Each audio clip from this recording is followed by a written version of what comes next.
Good morning to all of you. And thanks to MPOC for organizing a very interesting visit to palm fields and also to the factory. In last 2 days, I had a very informative and engaging discussions with many of you. And it was definitely a learning experience. Friends, when we are discussing this important topic, it's always important for us to understand that we are part of a commercial world. There was a saying that everything is fair in love and war. And in today's world, people say everything is fair in love, war, and business. So when you are talking about NGOs, when you're talking about policy making, when you're talking about a regulatory regime, please appreciate that there are various tools and techniques how people would like to engage with you, either to promote your commercial interest, or to demote your commercial interest, or to promote their own interest.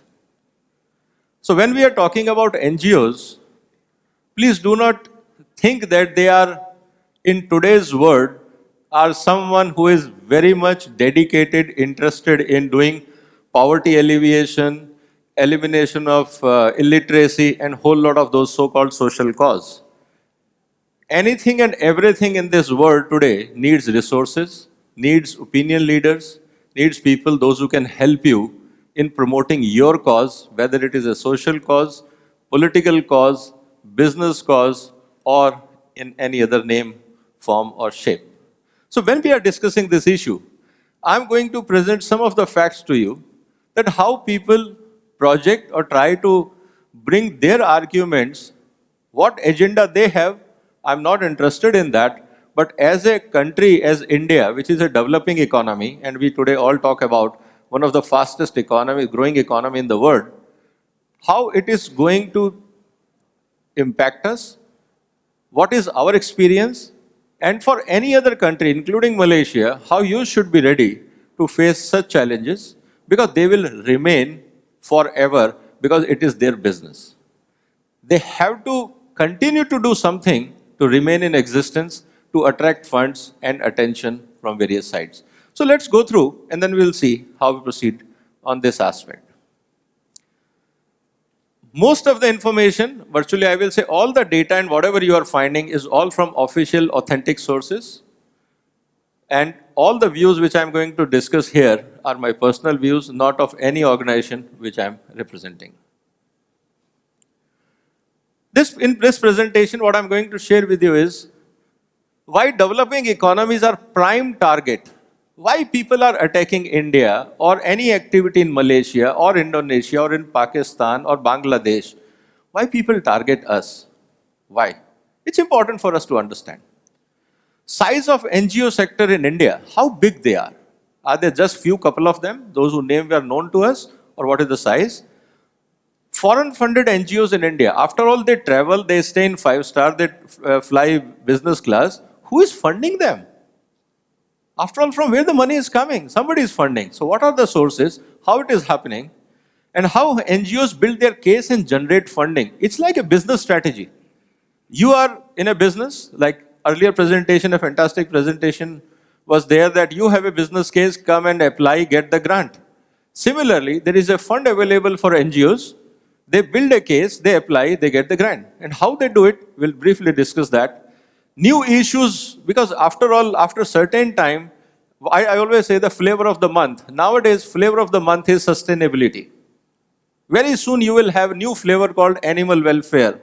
Maybe you will have a new flavor, something which will emerge soon. So they are also thinking people, because they have to attract attention, they have to attract funds. So they are also thinking.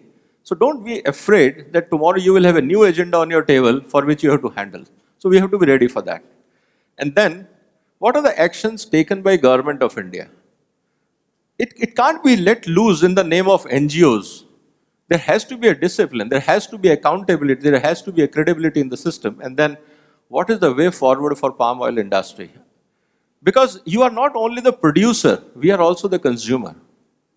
And people are now accusing us that because of us, the palm oil industry is growing. If India stops consuming palm will not grow. So we are the culprit. Now this is another side of the story. Now we have to look at those things. So why they are targeting developing economies? It's pure business case, nothing sentimental or emotional here. Look at what the world is going to do. The world is growing. Today we are talking about 2015 into projected beyond 2008. If you look into the growth rate, most of the developed economies, OECD economies, either their population is stagnant or negative. But they also have a desire to run their factories, their economy should grow. So which are the markets where the money is? It's a developing economy. Countries like India, China, Malaysia, Indonesia, Philippines, we are growing economy. We will support, Asia will support the world's growth. Now think of a situation, so far, sitting in West, I was dominating the world, I was dictating everything, and suddenly balance of power is shifting from me to my competition or to someone else. Please think like a human being. Would you like it? We don't like it. So what to do? Retain this power as long as you can and use all possible options to retain that power, to retain that hegemony, to see that we are superior than you. And this is all part of that game. Now look at the projections. In 1950, there were many Western countries, those who were most populous countries. And population is actually the fundamental of any consumption economy which supports economic activity and other things. In 15, you will find many of them faded out. It is mainly the developing economies. And 2050, the future, down the line 30 years, other than US, all are us, the developing economy, either from Africa or Asia. There is no more Western world. It means who decides in the market? The consumers. Who will become the consumers? We will become the consumers. We have to dictate what we want from the world market. Who likes it? Nobody wants it. Till that, yesterday, I was the boss, and suddenly, I am retired, and you become the boss, and then you started dictating, do this and do that. I will not like it. It's a human nature. And this is all game. Economic activity is not science. It is basically a sociology, use of science and technology and law, whatever you talk about. So people's behavior we have to understand, and then we move forward from there. Now, look into the shift in economic power. It's OECD data. What it says, if you look into how the world is going to move, all OECD countries are negative trend in GDP share, and all non-OECD, China, India are in upward trend. Facts are well known. Who wants to leave this opportunity? Now, there is only two ways. You cannot stop me. But what you can do is, you can delay my process. You can act as a speed breaker. You can act as a, I can create a lot of potholes on your way so that you don't run fast. More there is a pothole, more you will depend or slow down your speed. It means more longer duration I have to decide what you will do. It's pure political equation which one has to look at it. Now, what they target? They are very defined. NGOs, the best part of NGOs are, they're extremely focused, not like many of us as a corporate manager. Somewhere we have to talk about business, somewhere we have to talk about legal issues, somebody something else. NGOs have a single point agenda because that is their byline. You will work on environment and this is $1 million for you. Morning, evening, day in, out, they will only talk of environment. And they will continue to dig out issues of environment. Think how many CEOs in corporate world has a focused approach, only sales? No. He has to also think of factory, he has to think of HR, he has to think of finance, he has to think of expansion. You cannot compete with focus there. It means as an industry, we to have a unified approach how to handle them. So what is target? Target energy security. Without energy, you cannot have industrialization, you cannot have prosperity. Food security. Go back to history. Around the world, including modern history, whenever there was a crisis, including what we have seen in Middle East or in Russia or CIS countries, the social movement started somewhere either related to food inflation, food scarcity or something else. So food security is extremely important to retain a stable political environment. And then target mega projects. Because mega project means So far, what I was importing from outside, I'm not importing, I will do my own generation. It means who is losing business? Somebody else. More I become self-reliant, more I'm trying to shrink somebody else's market. Now, in this game, if my market of $1 billion is shrinking every year, can't I spend $1 million to retain it? It makes business sense for me. So who will do for me? I can't have my manager. Then what I have to do? I may look for agencies, like you look for marketing and communication agency to promote your brand. I look for agencies, those who promote my interest by hurting someone else's interest. And it's fair. That's the way we operate in this commercial world. So I think this is where today, unfortunately, the things are happening. So all these activities will ensure that export market of their donors will remain intact. If in India, I say you are not supposed to use genetically modified seeds, it means I cannot increase my productivity the way my population is increasing, then I have to depend on someone else to feed me. It means it is their market. I'm giving market my opportunity to someone else, and they are growing. It's a simple game. So there is a way to look at it, and I'll give you a couple of examples why things are happening.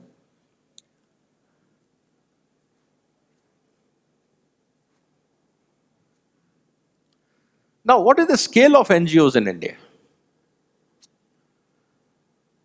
Central Bureau of Investigation, which is the apex investigation body in India, reporting to the Prime Minister's office, Supreme Court of India asked them, please identify how many of them are there, what they do, how they do, etc., etc.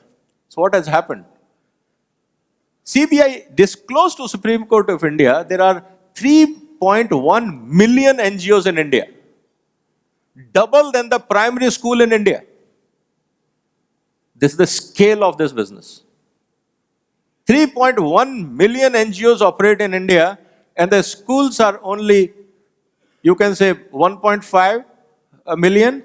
They are 250 times than the number of government hospitals. 400 people, means out of 400 people, there is one NGO, and there are one person, one policeman after 709 people. So look at, they are more concentrated in a police force in India.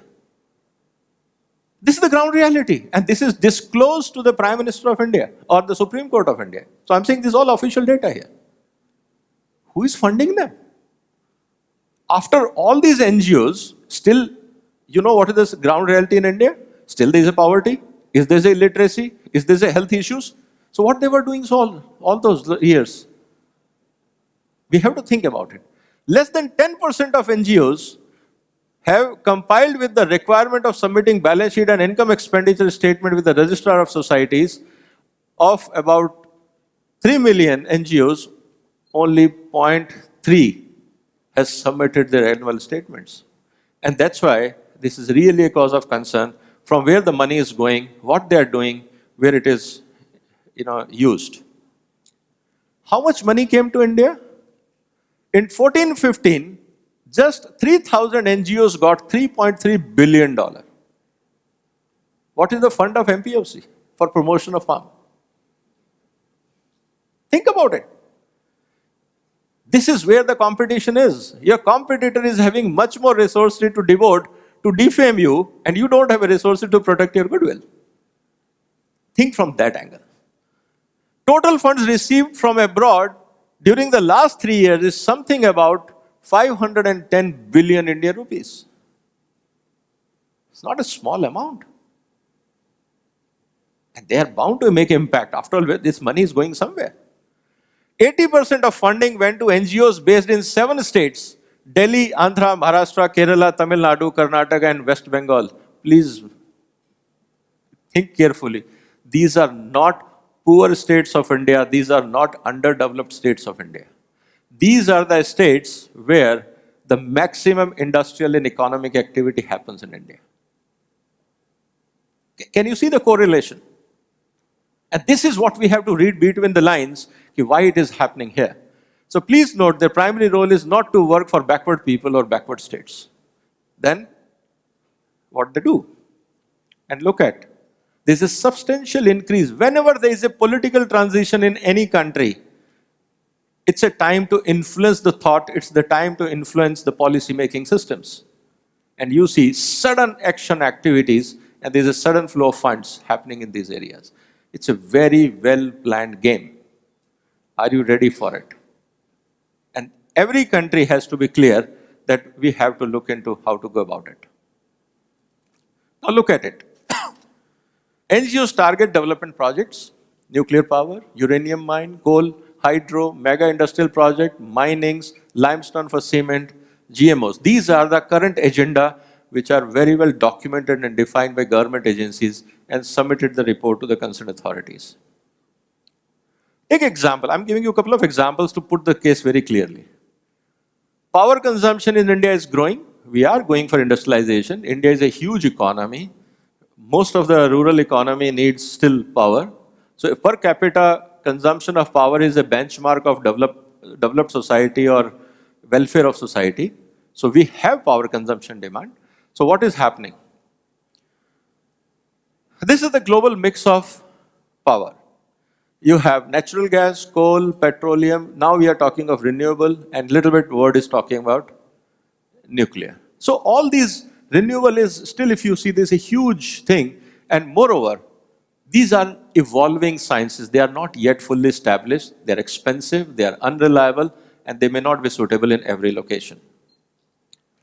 So what is happening? Energy consumption, if you look at around the world, is growing. It's not only India. And the sources can be oil is growing, natural gas demand is growing, coal demand is growing, nuclear demand is growing, hydro demand is growing, wind is growing, solar is growing, geothermal, biofuel, all forms of energy demand is growing because there is a need for it.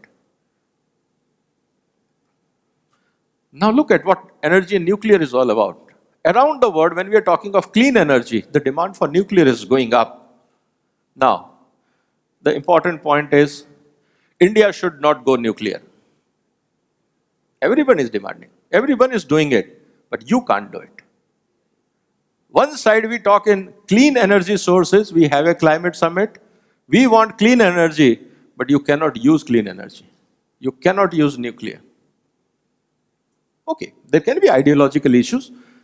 Let's take it forward. In 2011, if you see the whole thing, it's a completely proper designed activity. And this is part of a secret report submitted to Government of India by investigation agencies. Okay, this is actually happening on ground. Okay, there is a well-planned activity against nuclear program into this. Where are the mines? Where are the nuclear projects? And local NGOs go and agitate against those things. Take another example. Coal. World is consuming coal, demand is going for coal. But in India, you can't use coal. So you can't use an nuclear, you can't use coal. India is one of the largest reservoirs of coal for power sector, and we assume that if we are allowed to use coal, we can have our in-house requirement for about 100 plus years for the requirement.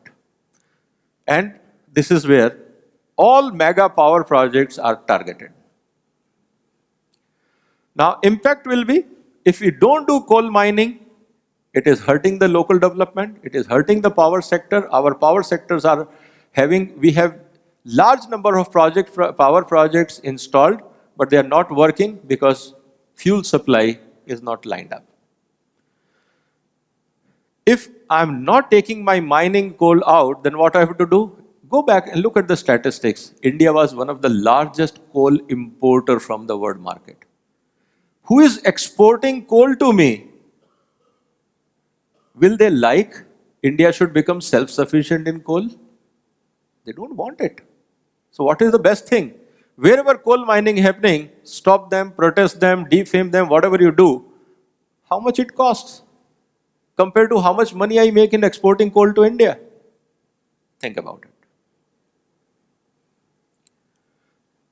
It means extraction industry, the mining industry, India should stop mining. They are not eco-friendly. They disturb biodiversity, they disturb wildlife, they disturb local society, etc., etc., etc. The people, those who are extracting coal in the world market and supplying to India, same issues are not raised there. Please understand. It is only in my market, not the source. So there is a design in madness. Then in anti-industrial activity. Any large project, make in India. Prime Minister's ambitious program, make in India. If everything you make in India, where I will export? India is a huge market. So any large industrial project, whether it is a polymer industry, whether it is a textile industry, whether it is a metal industry, whether it is anything, no, India should not go for large-scale industrialization. Actually, India is suitable for small, tiny cottage industry. It means you cannot adopt technologies, you cannot have modern features, you cannot have automation, you cannot have whatever world needs. So, you grow small, consume small, don't disturb my market. Be a localized economy. Don't have an ambition to be part of the world economy. Sorry. If India is thinking that way, it's a bad behavior. So this is the way we are given. Now, with this background, what is the question? They don't want India to produce nuclear power, coal power, hydropower. Who will provide energy to India? Think about it. One NGO says, don't go for nuclear. Another says, don't go for coal. Third says, hydropower is bad. Then what we should do? When you ask this question back to them, thank you very much, where is the answer? No, that's not my job. You think it's your country. Why are you asking us? We are here to tell you this is bad. What is good, I don't know. So this is where we have to look at it. If there is no mining, who will provide input material for steel, power, aluminium, fertilizer, copper, etc., etc., etc., sectors? This is ground reality. And these facts are in front of you. And they have no answers. So what NGOs are doing to hurt, so far I have looked into industrial sector. Now look at the food security. This is projections by 2030, India will need virtually everything more because my population is growing. On an average, India will need, this is our conservative estimate, that we will need 20 million tons of additional food every year because my population is growing. For growing 20 million additional food in the same landmass, I have to explore better options and better technologies. No, you can't do that. They're bad. They're not eco-friendly. You want food? Import. We will provide you. But don't grow yourself. This is the way the food security works in India. So NGO's agenda is, when it comes to food security, stop new technology seed trials, protest against time-tested, low-cost agrochemicals, never target MNC products. Look at this. This pesticide is bad. You will come to know soon. I don't know whether they are hurting palm or not yet, because good part was that when I visited the farms, I found that the consumption of chemicals is very, very less. But in other sectors, suddenly you will find the most popular chemical till yesterday, which was patented, was very much allowed. The day this product goes off patent, there's a protest starts, this chemical is bad, stop it. Till yesterday, it was all fine because there's a new patented chemical available in the world market. So unless this chemical moves out, how that chemical will find a place in it? It's a game plan. Target Indian food quality and create new issues so that cost of production goes up. Certification. I'm sure palm industry must be facing certification issues. Add this certificate, have this certificate, and have this certificate, and have this certificate. Imagine if you have to spend $5 for each certificate per ton, and there are 10 certificates. What is the cost? Doing nothing, $50 per ton, your cost of production has gone up. And customer is not going to pay for it. What they say, these certifications are actually entry certificate to the world market. Don't expect premium with certificate. They are preconditions, not for premium. And this politics of trade continues. And there are ways to manage and handle those things. Force expensive production system in line with donors' demand to kill India's competitors in the world market to eliminate competition. Right now, I'm handling a case for farmers on animal welfare. The way you are keeping birds is not enough. Give them at least 4 times more space.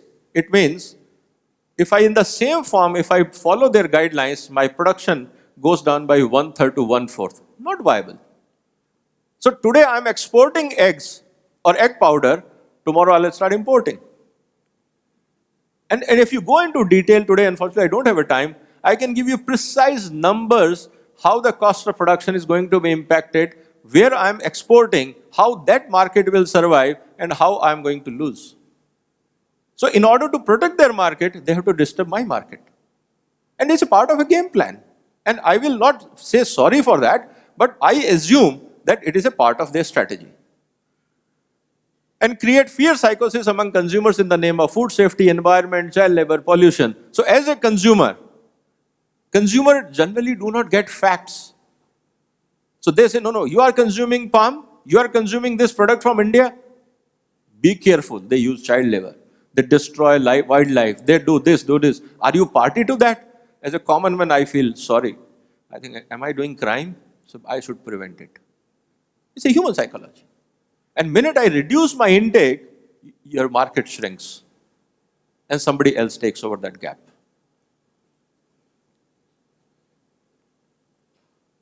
So what will be the outcomes of all inconceived movements here?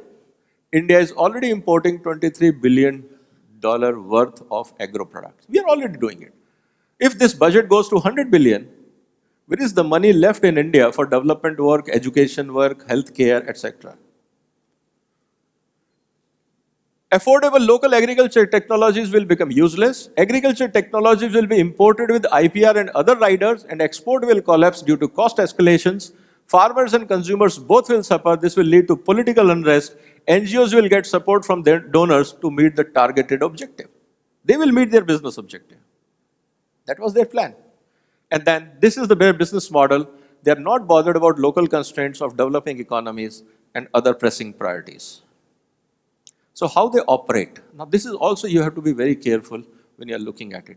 They ask some local expert, local NGO, can you prepare a paper for me? What they do, what are not, because they are outsiders. They don't understand the intricacies of the system. They use the local resource to generate the data. And then they take this report, go and present in international forums and to their governments. You see, this is where things are happening. Give us fund, we will go and we'll help them how to reform. How to improve, we know better than them. And there are surplus funds anyway available in the world. Money is not in a short supply, and it meets the objective. So, in what name these funds will come? They will not come in the name of, I will work on anti-nuclear policy in India. I will work for anti-mining policy in India. You will not find this. They all are salesmen. They will use sellable concepts. Sellable technologies, sellable vocabulary, and the vocabularies are for the protection of human rights, just deal for project, the people affected from the project, protection of livelihood of indigenous people, protection of religious freedom, democratic and accountable government, economic fairness, and there can be many new terminologies. Keep watching. You will find new theories and new terminologies emerging. So, what are the future plans in India against palm oil imports? Let me tell you, it's not only you here. We will be targeted. India is culprit. You are promoting destruction of biodiversity, wildlife in Indonesia, Malaysia. So you stop it. You need oil, I can supply soya from America and Brazil and Argentina. Don't worry, you will get oil. But stop consuming palm. Wait and see. Gear up yourself, that will happen. Construction industry, e-waste, huge electronic, everybody is consuming. So if e-waste is becoming a challenge, what will happen? Think about it. Special investment regions, which under Make in India government is doing it, they're already planning to hit us. River linking project, we know in part of India is a drought, part is surplus. We want to link the rivers. No, this will disturb biodiversity. Let the water goes waste into the sea, you can't use it. Your people are suffering from famine or poor quality of productivity because of lack of rain. That's not my problem. But you can't link the rivers. It's against so-called environment, biodiversity, etc., etc. And industrial corridors, they are bad for India, good for us. So, new issues in agriculture will be climate change, animal welfare, fertilizer sector, chemical fertilizers are bad, generic agrochemicals but never patented ones, and campaign against large farms. Any intervention in agriculture is bad. They don't share any study supported by credible scientific data from unbiased sources. Please read their documents very, very carefully. They pick and choose the data, mix and match to suit their agenda by creating confusion in the minds of people. What Indian government has done to minimize them? So there has to be a rectification, revised guidelines on foreign funding. Who should get, who should not get, there has to be a process. Registration and fund utilization certificate is mandatory. Office bearers should declare their assets. Government permission is mandatory for accepting foreign funding. Annual report is now mandatory. They have to share sources of fund, activities undertaken, details about key people, including directors and their assets. Large number of people, paper NGOs deregistering, government is deregistered them, and central and state government, courts, parliament monitoring NGOs' work and activities because we have seen what all is happening. Palm is also a target. You all must be having facts and figures. I will take last 1 minute to finish this. Let me share some interesting facts about the palm here. We all talk about eco-friendly. What is the waterfront in oil? Olive consumes the maximum amount of water. Have you ever seen any campaign against olive oil? Anywhere in the world? Even you go to internet and type NGOs against olive, nothing comes. Can you imagine? Can you imagine this? Who supplies the olive? And olive consumes the maximum amount of water. They are going to target sugarcane, they target rice, they target every other thing which consumes more water. They have never targeted olive. And this report is from UNESCO, Institute of Water Education, Netherlands. Can you see? There is a logic. Let me give you another example. Which one is bad for health? If you go, start from the top to one on that, look at the last three. Palm is bad, but beef fat and butter fat are worse than them when it comes to nutritional profiling. Have you ever seen any NGOs targeting butter fat? Anyone? Have you ever seen don't consume milk fat? Think about it. At least we are superior than butter fat. So what I'm trying to say is that there is a design. Please be careful. So what is the message? Have you heard anything bad news protesting an olive as a water guzzler crop or lard or milk which is bad for health? No. Why? These will hurt their business interest of donors of NGOs.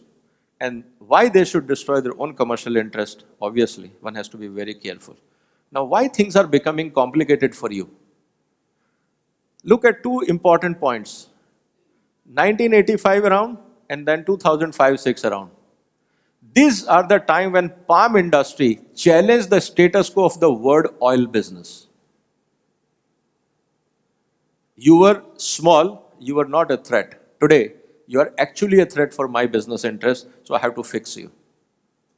Because of you, as palm industry, I'm not able to dictate the market and look at the price movement. I have to actually follow you. I can't go beyond you.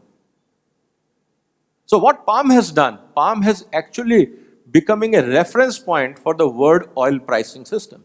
So I cannot charge more, I cannot dictate whether my cost of production goes up, goes down, whatever happens. I cannot go beyond 5 to 10, 15% of palm. And this is actually an irritating factor for me.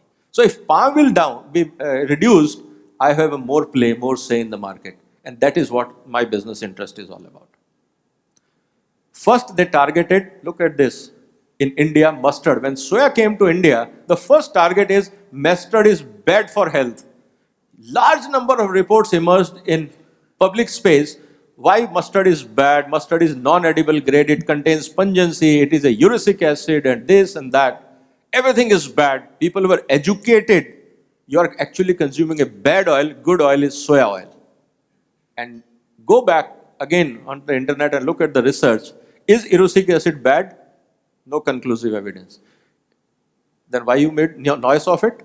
Because I wanted to divert customer from you to me. Simple. It's a business strategy. It's a marketing communication. And that happens. So this will also happen to Palm. So please get ready your facts and figures for consumers also, not only the policymakers.